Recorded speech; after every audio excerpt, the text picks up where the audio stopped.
Dalam kesempatan ini saya akan menjelaskan mengenai kompetensi pedagogik guru. Namun pada kesempatan kali ini saya akan menjelaskan dengan menggunakan aplikasi Adobe Flash CS6 Air for Android. Baik, langsung saja kita mulai.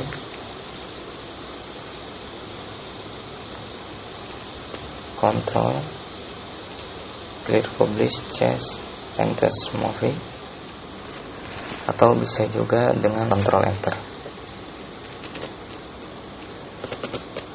Ini merupakan jalan awal. Pertama-tama memasukkan nama terlebih dahulu. Nah, please input your name. Misalkan di sini kita beri nama Korindo Mulia Permana.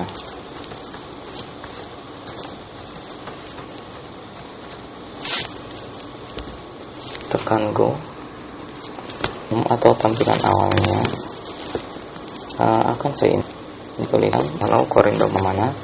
Silahkan pilih konten yang akan kamu tuju.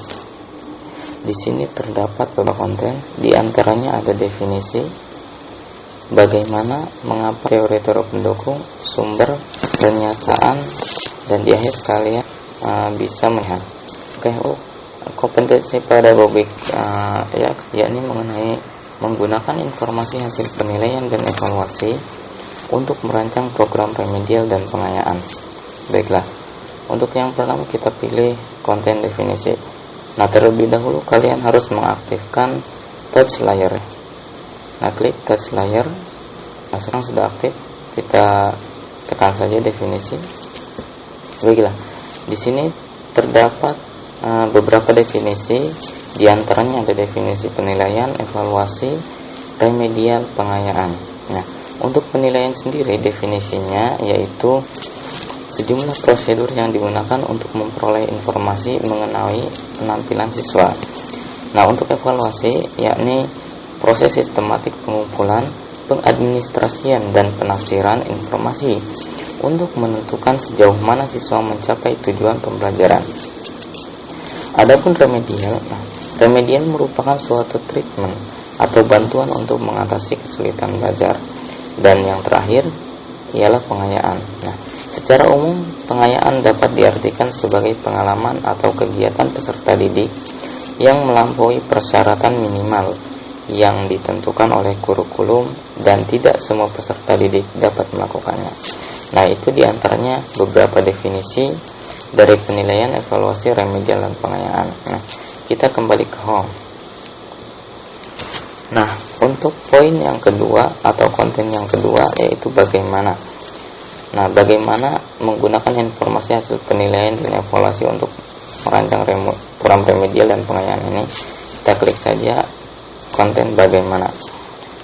Nah, di sini saya menggunakan scroll pen karena konten atau pembahasannya sangat panjang atau sangat banyak sekali. Nah, untuk mengaktifkan scroll pen ini terlebih dahulu kalian mematikan touch layernya terlebih dahulu. Nah, kita matikan dan kita aktifkan scroll pen, kita drag ke bawah. Nah, ini sudah berfungsi. Baiklah, untuk bagaimana poin bagaimana yakni guru menggunakan hasil analisis penilaian dalam proses pembelajarannya. Nah, indikator penilaiannya yang pertama, guru menyusun alat penilaian yang sesuai dengan tujuan pembelajaran untuk mencapai kompetensi tertentu seperti yang tertulis dalam RPP. Nah, yang kedua, guru melaksanakan penilaian dengan berbagai teknik dan jenis penilaian selain penilaian formal yang dilaksanakan sekolah dan mengumumkan hasil serta implikasinya kepada peserta didik tentang tingkat pemahaman terhadap materi pembelajaran yang telah dan akan dipelajari. Nah, yang ketiga, guru menganalisis hasil penilaian untuk mengidentifikasi topik atau kompetensi dasar yang sulit sehingga diketahui kekuatan atau kelemahan masing-masing peserta didik untuk keperluan remedial dan pengayaan. Yang keempat, guru memanfaatkan masukan dari peserta didik dan merefleksikannya untuk meningkatkan pembelajaran selanjutnya dan dapat membuktikannya melalui catatan, jurnal pembelajaran, rancangan pembelajaran, materi tambahan, dan sebagainya. Dan yang terakhir, poin yang kelima, guru memanfaatkan hasil penilaian sebagai bahan penyusunan rancangan pembelajaran yang akan dilakukan selanjutnya. Adapun proses penilaiannya, nah, ada 2 poin. Yang pertama sebelum pengamatan dan yang kedua setelah pengamatan. Kita lihat proses sebelum pengamatan. Untuk yang poin A, meminta guru untuk menyediakan RPP dan alat penilaian. Periksa apakah alat penilaian sesuai dengan tujuan pembelajaran. Mintalah guru menjelaskan bagaimana memanfaatkan perangkat tersebut untuk merencanakan, memonitor kemajuan dan perkembangan peserta didik dalam pembelajarannya. Yang poin B, meminta guru menjelaskan berbagai teknik dan jenis penilaian yang pernah dilakukan. Nah, itu proses penilaian sebelum pengamatan. Adapun proses penilaian setelah pengamatan, yang pertama meminta guru menjelaskan bagaimana cara memperoleh masukan balik tentang pengajarannya, misalnya evaluasi oleh peserta didik, komentar dari teman sekerja, refleksi diri, dan sebagainya. Yang kedua, meminta guru menunjukkan hasil analisis penilaian dan menunjukkan topik kompetensi yang sulit untuk keperluan remedial. Nah, untuk poin yang C, bagaimana guru mengkomunikasikan hasil penilaian kepada peserta didik dan menunjukkan materi pembelajaran yang belum dikuasai peserta didik. Dan yang terakhir, bagaimana guru mendeskripsikan dan memanfaatkan hasil analisis penilaian untuk merencanakan dan melaksanakannya pembelajaran berikutnya. Nah, demikianlah prosedur penilaian kompetensi pedagogik, penilaian dan evaluasi. Nah, kemudian kita kembali lagi ke home. Nah, untuk kembali lagi ke home, maka terlebih dahulu kalian aktifkan touch layarnya lagi. Nah, kita klik home pada pojok sebelah kiri. Nah, tadi poin bagaimana. Nah, sekarang mengapa? Poin yang mengapa, jadi mengapa harus menggunakan informasi hasil penilaian dan evaluasi untuk merancang program remedial pengayaan. Nah, untuk lebih jelasnya kita klik atau kita tekan tombol mengapa. Nah, mengapa? Yang pertama, karena remedial sebagai korektif, sebagai pemahaman, sebagai pengayaan, sebagai fungsi akselerasi atau percepatan belajar, dan berfungsi sebagai terapeutik. Nah, yang kedua, karena kegiatan pengayaan adalah suatu kegiatan yang diberikan kepada siswa kelompok cepat agar mereka dapat mengembangkan potensinya secara optimal dengan memanfaatkan sisa waktu yang dimiliki. Nah, itu untuk poin mengapa harus dilaksanakannya remedial dari pengayaan. Nah, kemudian untuk teori-teori pendukungnya, nah kita langsung saja klik. Nah, di sini juga saya menggunakan scroll pen, maka terlebih dahulu kita nonaktifkan touch layarnya, kita drag ke bawah. Nah, di sini terdapat 3 teori yang akan dijelaskan. Nah, 3 teori ini adalah pendapat dari Marvin dan Christina. Nah, untuk teori yang pertama, yakni teori evaluasi kelompok metode, dan yang kedua teori evaluasi kelompok menilai, dan yang terakhir teori evaluasi kelompok pemakaian. Nah, ketiga teori ini disebut dengan evaluation tree atau pohon evaluasi. Nah, untuk teori yang pertama, teoritisi evaluasi kelompok, ada 2 tokoh. Yang pertama Taylor dan yang kedua Lee. Nah, untuk Taylor, nah pendapat Taylor terkenal dengan istilah evaluasi berorientasi tujuan. Nah, pendekatan ini memfokuskan diri pada yang pertama memformulasi suatu pernyataan objektif pendidikan, yang kedua mengklasifikasikan objektif-objektif tersebut menjadi tipe-tipe utama, yang ketiga mendefinisikan dan memperbaiki masing-masing objektif tersebut dalam pengertian perilaku, Yang keempat, mengidentifikasi situasi-situasi di mana murid-murid dapat diharapkan untuk menunjukkan jenis-jenis perilaku tersebut. Yang kelima, memilih metode untuk memperoleh bukti mengenai jenis-jenis objektif. Yang keenam, memilih metode penilaian untuk perkembangan dan perbaikan lebih lanjut. Dan yang terakhir, yang ketujuh, menemukan alat-alat untuk menginterpretasikan dan memakai hasil. Nah, adapun pendapat dari Lee, nah, kontribusi Lee Joseph Kronberg ini dalam evaluasi dikemukakan melalui artikelnya yang berjudul Cruise Improvement Through Evaluation.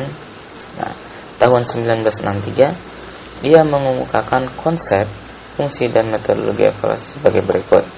Nah, yang pertama, mengasosiasikan evaluasi dengan pengambilan keputusan. Nah, Kronberg berpendapat bahwa evaluasi berkaitan dengan pengambilan keputusan. Nah, ia mengemukakan 3 jenis pengambilan keputusan yang dilayani evaluasi. Nah, ini yang pertama, pengambilan keputusan yang berhubungan dengan perbaikan program dan pembelajaran. Yang kedua, pengambilan keputusan mengenai para siswa. Yang ketiga, pengambilan keputusan mengenai peraturan administratif, mengenai kualitas sistem, peran guru, organisasi, dan sebagainya. Nah, yang poin B-nya, yang poin kedua, masih pendapat Lee, yakni evaluasi yang dipakai untuk memperbaiki suatu program selagi sedang diterapkan lebih berkontribusi pada pengembangan pendidikan daripada evaluasi yang dipakai untuk memperkirakan nilai produk program yang telah disimpulkan. Nah, yang ketiga, yang poin C, dalam hal metodologi evaluasi, Kronberg mengemukakan bahwa metode evaluasi harus meliputi studi proses dan studi follow up. Nah, itu untuk teori yang pertama, teori kelompok metode. Nah, untuk teori yang kedua, teori kelompok nilai, yakni masih ada 2 tokoh. Yang pertama ada Michael, yang kedua ada McDonald. Nah, untuk Michael sendiri, kontribusinya dalam teori evaluasi adalah secara tetap ia mendefinisikan peran evaluator dalam membuat keputusan nilai. Nah, menurutnya dalam melakukan penilaian, evaluator harus memenuhi perannya dalam melayani kepentingan publik. Ia memandang peran evaluator dalam menilai sama dengan menghasilkan suatu laporan untuk consumer report, di mana evaluator menentukan kriteria yang tepat untuk apa penilaian harus dibuat dan kemudian menyajikannya penilaian kepada semua orang untuk dilihat. Nah, adapun pendapat dari McDonald, yakni McDonald mengakui perspektif beragam dari para pemangku kepentingan dan percaya bahwa kewajiban evaluator adalah untuk menghadirkan nilai-nilai berbagi para pemangku kepentingan. Nah, itu untuk teori evaluasi kelompok penilai. Nah, untuk teoretisi evaluasi kelompok pemakai, di sini cuma ada 1 tokoh. Dia adalah Malcolm Provost. Nah, ia berpendapat evaluasi merupakan suatu proses yang terus-menerus dirancang untuk membantu para administrator program. Ia menyatakan bahwa evaluasi memerlukan 4 tingkat. Nah, pengembangan dan 1 tingkat pilihan. Jadi ada 4 tingkat pengembangan dan 1 tingkat. Yang pertama, definisi ditunjukkan untuk menentukan tujuan, proses, sumber-sumber, dan sebagainya. Yang kedua, instalasi untuk mengidentifikasikan ketimpangan-ketimpangan dalam melaksanakan program. Yang ketiga, proses untuk menentukan sampai seberapa tinggi pencapaian keluaran jangka pendek. Yang keempat, produk, sampai seberapa tinggi pencapaian objektif terminal atau objektif akhir.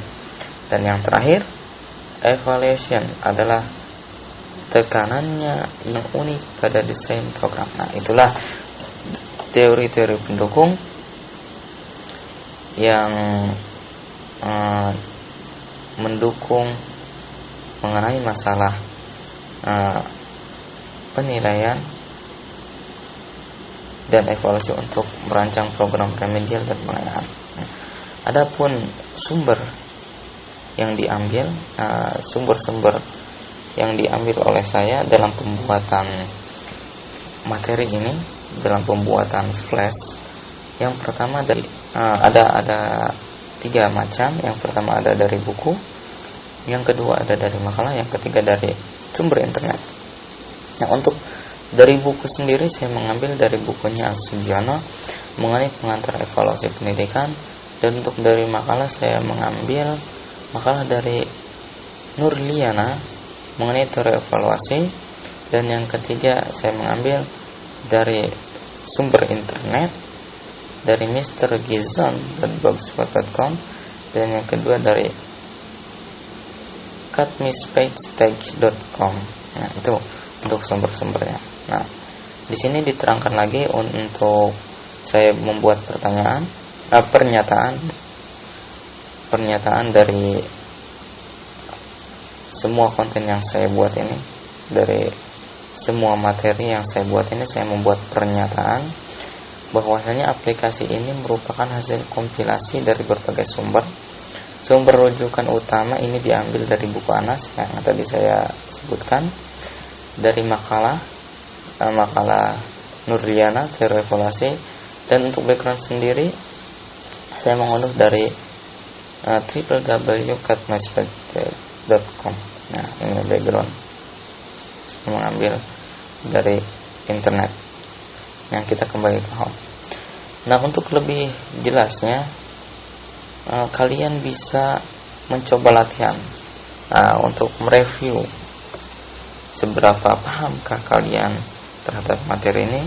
Saya membuat latihan untuk dicoba oleh Anda sekalian. Baiklah, kita coba saja latihannya. Kita klik latihan. Nah, di sini ada soal yang pertama. Kalian bisa coba sendiri. Misalkan proses sistematik pengumpulan, pengenalan dan penafsiran informasi untuk menentukan sejauh mana siswa mencapai tujuan pembelajaran adalah definisi dari. Nah, itu. Misalkan kita klik B. Nah, jawaban benar. Nah, jika kalian ingin mengulang, tinggal klik saja nomor 1, atau kalian ingin melanjutkan soal, kalian klik nomor 2.